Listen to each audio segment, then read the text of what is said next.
Awil ka maniaw tan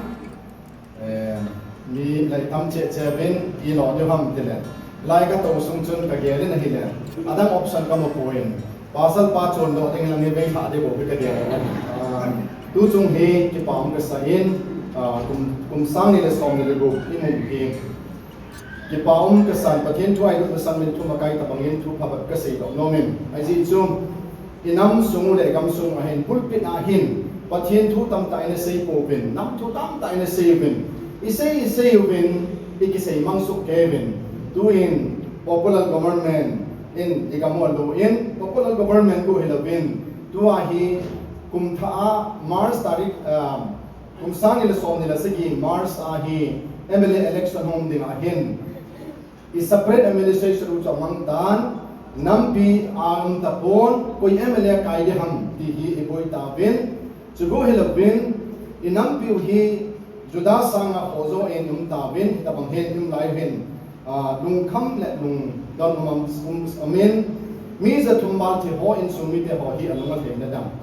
ahi lo le ke in sumi ke nawa thi lo ja hi pha ham ti agyal tam ta im jo ka ta sanin ilaya to ho hen lo ki hal ha tam ta nam jo ka ta sanin mi tabang hen ngai to ha le inamu him kukinam pi hi gan the ha sa im live le sabai am lai tabin bang bong ka a ni ha nang ting le ting na nga che hon ne de bang bong ka a ni sai nan sal bangin asam ga ma pathin nung sinin Kuki Welfare Development Council ne sa asam government in Kuki ho ahin pe in tuni in Kuki ho refugee galzam India bi hilo ati lai ta win asama chu Kuki ho chan bo ki pe le agam mi mo heti patchit na hi zen asama namlam kai ho zo se tunin ama hom ji hong le ama za len pathi de thang ba ne he so le nam bi pi to ho in Kuki worship service Bangalore in zone itaw jing mu chu itaw na pathi na sang ko ti ko de manipula sang kon asama sa ne he yong i ya lo de kanom ne he so le tuni in nam thu a hin Bangladesh ka mahin Burma ka mahin Kuki state idalobin achol anamam bin yong a haidi tobin manipul bang hi masalaya te so in kolanga phe pu ame ti na kolanga phe pu ame ti banga chu mani puli phe pu hi wa hen ne te ve phe pu chu cha te naw to tu to hi sa paung na tho hi ta hin tu lai yong e ka kho ha le dunia ka sei lo nom hi actually dunia ka sei lo nom hi actually hi chu him na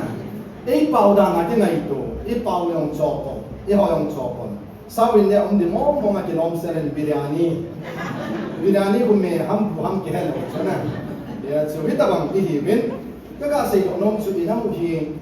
luk sit nom hin hi ong le luk sit nom ta gan thing lai ta win pathian ho un thi ma hom kai pom thei le kin da tong na le se na hu zi win no zo se da le pathian ka thang ma he lai a hin wasat pa in palm sunday ni in the savior come who in ko hong e the anasayen Abanin Good Friday ni in assistant pastor point atonement of Christ. Jesus Christ ay hokela hong ti asin dunia helay say do helen race for our justification. Iho team chan na nga thodok kita hitay ti isay do hin. Ya ding chun Bible sang azaw din katunu ng sin ansin. Ipian loham hunglam ka hong ke to say this sila ma Bible sa manahilan din. Kaya ni puta hi kontek ay pito video ngata sanin. Kaya pa in tuniin PowerPoint suhin kamwin lang iba't din din tuniin yan so tunia dito bang kaga say lo no masang chun nam ay la ikihet mo sa bulong le gibuy thok na ay hin ye chun nahon gan law chun pasal ho nei ti le nga officer to ho hin pa to ho hin ada langa to ho hin pasal ho hi nampi ka buy pidana no hi kitang ni ya hi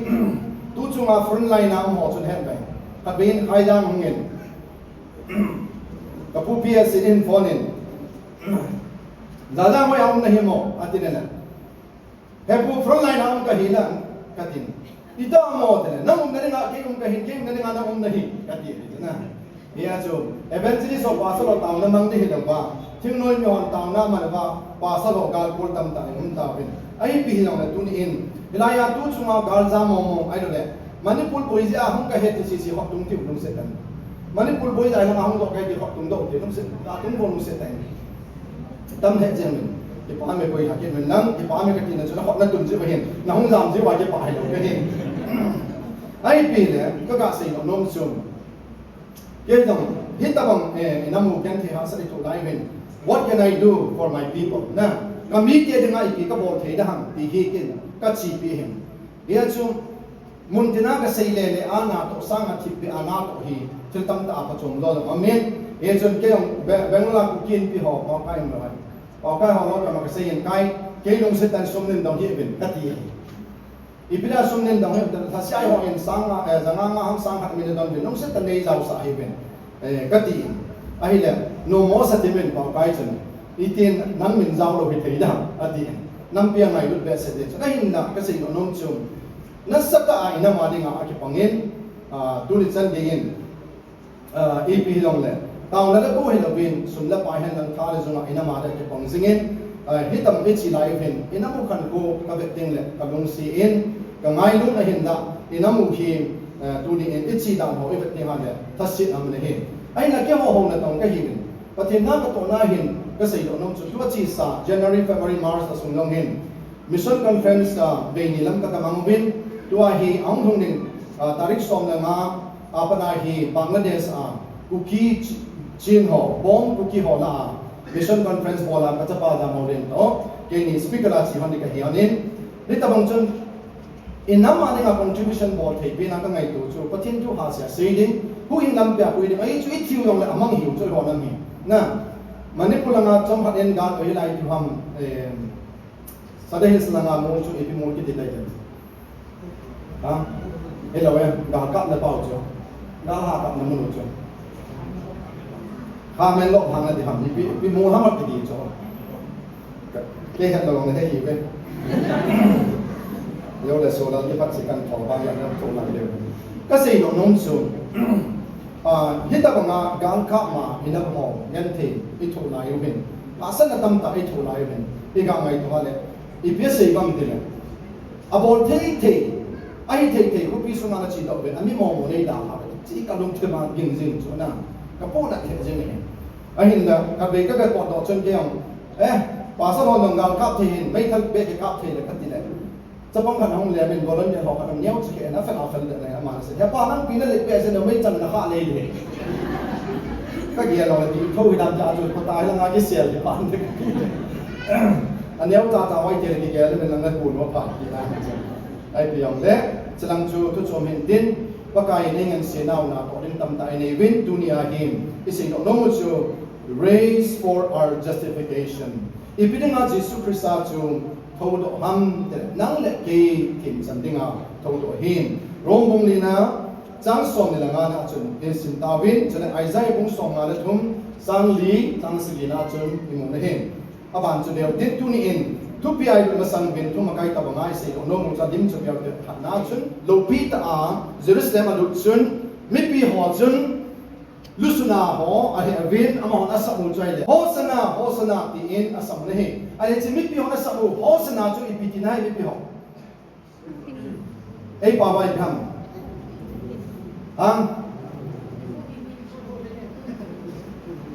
นั่นซับป่าวันเห็ดกิโลไอ้ป่าวเห็ด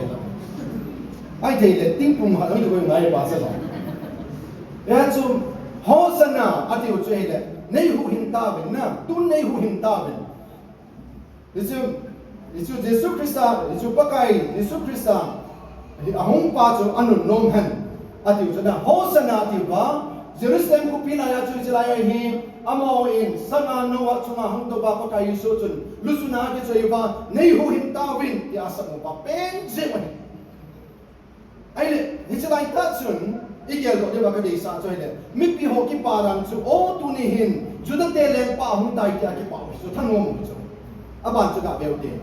อาบานจู่เฮ้ย Good Friday นี่จานนี้ขับไปนี่อาจู่ปีโซกิตาไม่ติดเลย Good Friday จู่Jesu Cross อาหุ่นที่จู่นี่เปียบซ้ำเลยเฮ้ยPalm Sunday นี่เขาPalm Sunday นี่เขาโฮสนาที่อาสัมโหจุนเฮ้ยนี่เขาตัวนี่เขาเฮ้ย Good Friday นี่เขาจู่เปียเสบัมเลย Can bear winอาทิตย์จู่ Crucify him ท่านวินเฮ้ยจู่ปะไก่นะเกี่ยมาเมสไซอาก็เฮ้ยที่อามาเห็นอามาจะ Can bear win เกี่ยวกับดินกะเลนป้าหิปุยติวจู่ นิตีมาสังอาเลี้ยงเป้าหินไอ้หูหินที่ห้องตายที่อากินยังกระตาในหูหินไอ้เลยฮิจินิลิสว่าจะมาหอนเขียนเบลล์อากินฮิจิเขียนเบลล์จิสุคริสตันครอสกุศลอันลุงดิลสวะหินนั่งเล็กกีอีกอย่างเบลล์เห็นเราสิโจนเสียหิตาฮิจินกับบัดเห็นเราเป็นจังอะไรหิตาลุงกงกุจางสมเงินจุน for the wages of sin is death but the gift of God is eternal lifeจนเส้นมันจะทีนะหินไอ้ละประเทศทิลเปเยซูคริสต์บางอาจุบันก็ไม่ชีเทดีว่าฮีประเทศเราเป็นจังมันดูนั่นก็ส่งไปที่หอที่ worship service องค์ส่งไปเด็กตัดที่หอเองฮิจิทิลเปปะกายสุประเทศทิลเปอาจจะพาเยซูคริสต์นั่งเล็กจนเสร็จดิ้งจาระครอสหังที่สุดฮิจิทิลเปจนนั่งเล็กสังโลไลฮิเลไม่บางสิ่งที่ดีก็สิ่งนั้นจนบุกทุ่มสังสมนึกนั่นเองอาเจจูปะเทนิฮิบังอาฮี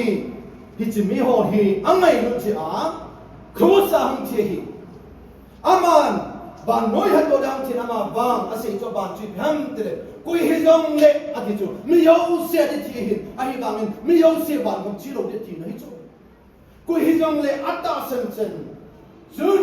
ดุนโซนหิมกิมโลอันไอทีนะดิ่งเยซูคริสต์ทาวดตายก็เช่นนั้นเป็นจังนั่งเล็กเทมวยจันนะโซเสียงที่บูเจเนซิสปุ่งทุ่มนาจุนจอนสินนะอีเดน่าอ่างหุ่นตาเนี่ยเจเนซิสปุ่งทุ่มจางสมนะกูอาจุนปัททีนี่อาดัมได้อีดิกมาจุนอาดัมหุยาอมเนี่ยหุยาที่เสียงเนี่ยจุนนะปัททีนจุดอาดัมได้อีจังมุงเทลุบังฮิลาวะฮีจอนสินนะจุนปัททีนก็ที่เก่าจุนอาดัมได้ฮีทีดูนี่นั่งเล็กฮิลายาอมโฮอินเยซูคริสต์โตหินนั่นจุดได้หลอนเห็นจุดจอนสินะจุนปัททีนตัวไอ้คนเทนนี่จุไอ้ติดดันเฮตีจุอีกอย่างนึงกันโน้นเฮียจุฮิจิเทมโนะฮิจิดันนักคนจอนสินักคนจุปัททีนอีพีเอสยัมเดลเวนอดัมฮิจิเทงกาหินเน่นี่นักคนจุนักทีเตะกันนี่จุอันนี้ปัตตาจุทีเราเองอาหินละโดนโซนามาตะเลงคงยังอาเซียนมีเห็นป้าจูทีนะบุ้งลงมาสกอยลงว่า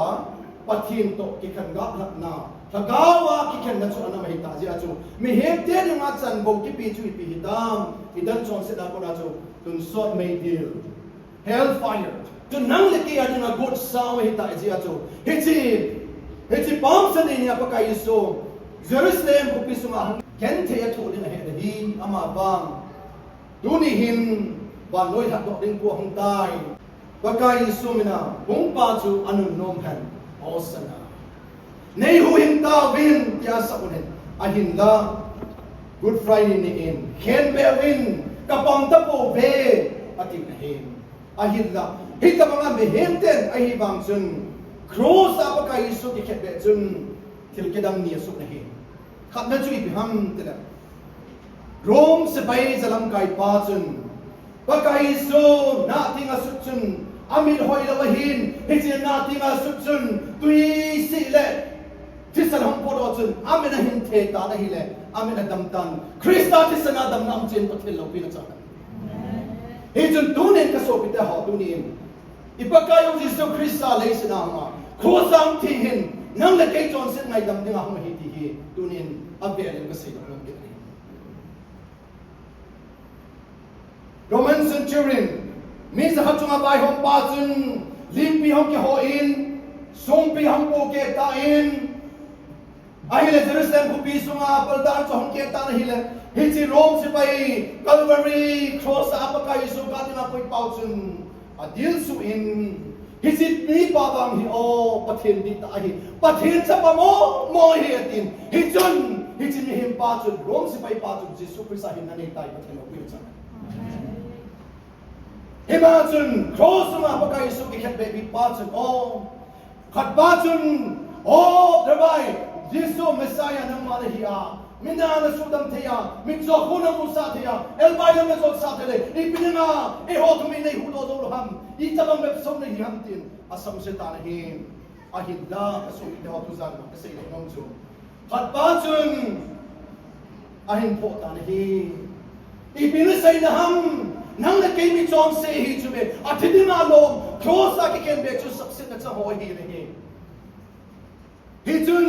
amana say chu hi le pakai nagam na thon tin le nei ha sing kamai tun kamit hi nei don butsu atini nga lai sana am kun zinga zong Jisu ta asin si aban ngam si theina ko dai han pio thoki pakai inei se be pathin ka mai duni zanin so pite ho Jisu Christa tu nang man ta asan lo ba Jisu tu nang khel out thi he ti tu na ta asan lo ba na lung thi ma ne ke pom lo le hilaya ho bin na kai ba ma phachum lo din thi na na thok de he ti ka se lo Sam lekasipan pakai lim na mel kanay license set pakai bak so ini. Kamleo kanay license set kay man pakai bak so ini. He raised for our justification. Dunin pakai so bitohin nang negate him eitsan na cross a hiti dan so set na chu azzo a hiti tina ko na chu hin nagakaya ay taiti isay ko non hin aban beo din. Old Testament achun alim akibupon tiem gahon anamase hitai. Hosea bung ni natsang ni achun after 2 days he revived. On the 3rd day he will rose. He will restore us.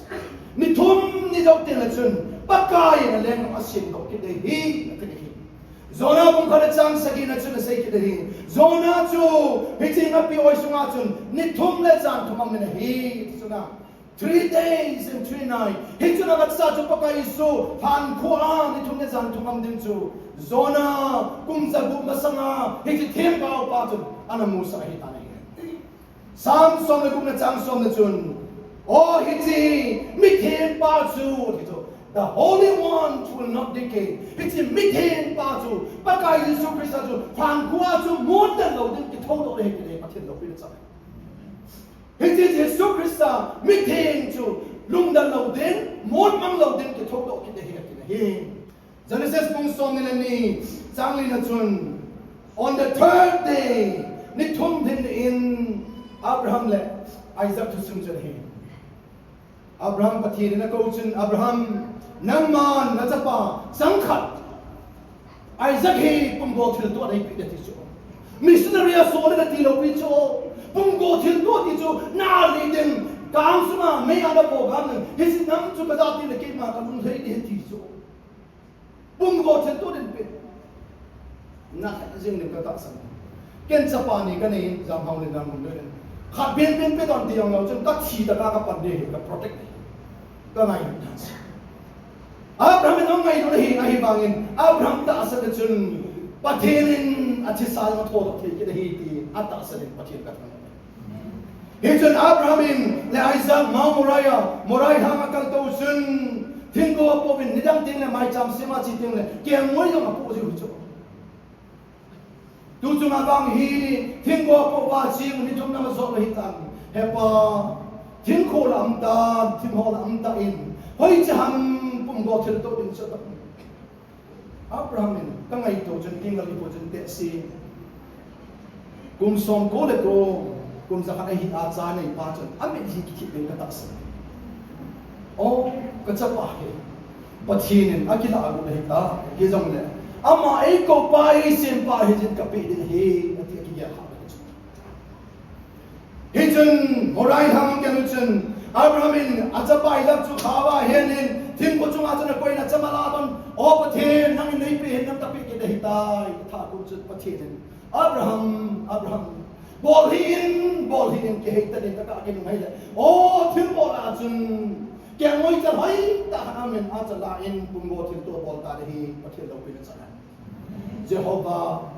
Jireh pathin hin ke ngai tu nan te Dunin ka so pite ho ku ki worship service hung ho lo sin pathin chu ti tan hong lang sum dong lo thi pum ka tin ai le kan sum support ho pum ka tin pathin na ta sa chu deang la hi ni chun lung hin pum ki la ta sa ko pa pathin ta sa din ka dom le oi pu hi che ki bol lo le i ti kan sum ka ba zo da ki la ba hi dei ma hin ko sa ka tin tunin mi tam tahin Dr. Tialangam ayo le pathian nung sidin pathian nei nang sin na ka to do ho tam ta kanin mission ka punin hobung azadan ka dein missionary azadan ka sonin ayo le in le lo pathian ade missionary ngam tam ta ka san mi tam ta in Dr. ngam hi o ati kui ma san gan the ka thua mi hilo ma ka ta ba pathian ka thi lo na ma de thi nga ta mi hilo ka ta la kun manu ta lo dunia mi na mu ka ko le ka ne tai bo mu to gari to bo mu hi en ka gan the na mi mo lo ka sei do nom chu pathin Abraham ko chun Abraham in pathin to ka a chu ma ni ka di ta ki chon nom chu Abraham ne he chu ai la he tin ka sei do ni thum jo ke a ti chu la ya ka sei do nom chu li na chu third day deliverance Bible ni thum ke ti hi that do na ni kon ka ke sa ke ti chu Old Testament tun aban de din thun tha lu de train the third day is then directly as repeatedly na Matthew kung som le book sang som le khat na chu ni pi sayam he must be killed and on the third day he raised to life ba kai su na sei ju ho pa ma sei jo ki chin na lam kai pa hi hong ke that in din mer ma te ko da hong ke ko do de ma ba ni thum jong le tho do ki hi sei ju ho ni pi ki sei na hi no het lo alung do su Matthew kung som na ni na sang som le jun zona ni thum le lang thum ngapi oi sunga banga chum ni hem cha pa bi ti chule ti Jesus Christ a thi a le a ni thum ne jang thum a ke bu ya thoro ke ning chu ana ki sei ma sa chu pa kai so ma te Matthew kung som ni a se ki hem lu kung som ni le chang se ki na chun the son of man must be crucified and on the third day raised ni hem cha pa chu cross a ki khen be la hong ti din ni thum lo ten le thoro ki na hi ki chu Luke kung som ni chang se ki mo nei First Corinthians kung som na chang li na chun ama chu ki vui din tho do ki din hi chu Bible ma kung ke na chang som tu na ha chun ni thum zo ten le ki tho do ki de hi Luke kung som na ke chang som tu na chu ni pe sang third day he will raise again ni thum ni ten na tho do ki de hi Old Testament Bible New Testament Bible abo se ka ke sei so ke tunin ka so ke da He raised for our justification. Baka iso china ko na thoro hi nang le ke ki icha na ma ki thoro hi di isu me lo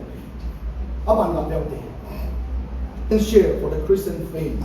koren mong som na chang som na ni na chun Krista chu kai thowa om lo hi de ka tu hin lang le song hi mo hin na ta sa lo song hi mo hi chu so cha Krista chu kai thowa om lo hi le Jesus Krista chu tho do hi lo ne dunia ho ne kai wa so ma khat mai sa me pe ba mission ni bolong hi a tho ni di ko hi chu bi chi first Corinthians bung som na chang som ni a chu no hi rong mong li chang som ni chun hi je chu nei ho su khian ji a ki pe do a hi dai chu le ei ho chon pha ai ki sim na ding wa kai thowa ma hi dai nang le ke thim sa de ding a chu Jesus Krista tho do ke He just told Ojen, if you have some. First Corinthians som na chang som na chen bothina na chona hoi ha. Bothina na miten na hoi. Chin han kon jong tu dan zo ta lo pa kai Jesus Christ tho hoi tai. Tho kit na hi Christian dating a ta san